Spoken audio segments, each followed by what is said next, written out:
روزہ رکھنے کا شوق۔ رضیہ اور شبانہ نے ماما سے وعدہ کیا کہ اب وہ صرف اللہ کی خوشنودی کی خاطر روزہ رکھیں گی۔ شبانہ اور رضیہ رمضان کے عمل پر بہت خوش تھی۔ دونوں نے پورے روزے رکھنے کا ارادہ کیا تھا۔ رات کے کھانے کے بعد سب بیٹھے ٹی وی دیکھ رہے تھے کہ رضیہ نے امی سے اپنے ارادے کا ذکر کیا۔ مما میں نے اس رمضان میں پورے روزے رکھنے ہیں۔ شبانہ بولی مما میں بھی پورے روزے رکھوں گی۔ اچھا مما نے کہا تم مجھے سچ سچ بتاؤ کہ روزہ کیوں رکھنا چاہتی ہو؟ مجھے بالکل سچ بتاؤ کہ تم کیوں ایسا چاہتی ہو؟ کیا تم رمضان اور اس کی اہمیت سے واقف ہو؟ رضیہ نے شرماتے ہوئے کہا اصل میں شرماؤ نہیں۔ مما نے کہا مجھے بتاؤ تو رضیہ بولی اصل میں مما آپ مجھے فاسٹ فوڈ کھانے سے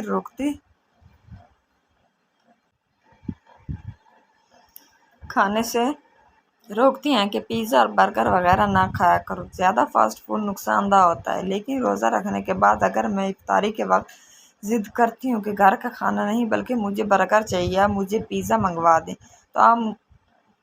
تو آپ منگوا دیتی ہیں۔ روزہ کھولنے کے بعد کھانا نہیں کھائیں گے تو کمزور اور بیمار ہو جاؤ گی۔ اچھا مما بولے تو تم ماں کی محبت کا ناجائز استعمال کرتی ہو اور مجھے بلیک میل کرتی ہو۔ رضیہ کچھ نہ بولی، خاموش ہو گئی۔ اب مما نے شبانہ سے پوچھا اب تم بھی بتاؤ کہ پورے روزے کیوں رکھنا چاہتی ہو؟ شبانہ نے کہا مما میں بھی رضیہ سے بڑی ہوں اس لیے آپ مجھے ہر کام کہہ دیتی ہیں، چائے بنا لاؤ، چھوٹے بہن بھائیوں کے کپڑے استری کر دو، لیکن رمضان میں اگر میں روزے سے ہوتی ہوں تو آپ سے کہتی ہوں مجھے روزہ لگ رہا ہے کہ کام نہیں کرنا تو آپ مجھے کچھ نہیں کہتی بلکہ خود ہی کر لیتی ہیں، یعنی تم بھی روزے کا غلط استعمال کرنا چاہتی ہو۔ مما تھوڑی دیر خاموش رہی پھر بولے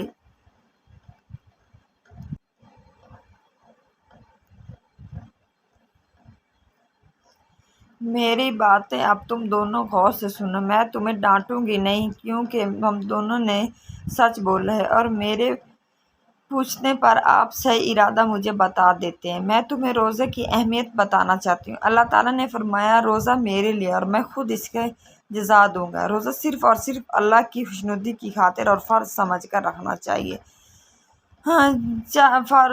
فرض جو اللہ نے ہمارے فائدے کے لیے ہم پر عائد کیا ہے تاکہ رمضان کے مہینے میں ہماری ٹریننگ ہو جائے، ہم غلط کاموں سے بچے رہیں، بھوک پیاس کی شدت میں ہمیں دوسروں کی تکلیف کا احساس ہو اور کسی بھوکے پیاسے کی تکلیف دور کر کے خوشی روزہ رکھ کر دوسروں کی برائی کرنے سے بچیں اور زیادہ سے زیادہ کام کریں۔ روزہ رکھنے کے بعد ہماری شخصیت میں اچھی تبدیلی آئے۔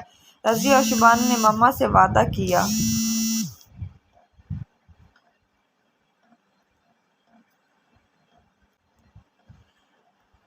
اب وہ صرف اللہ کی خوشنودی کے لیے روزہ رکھیں گی۔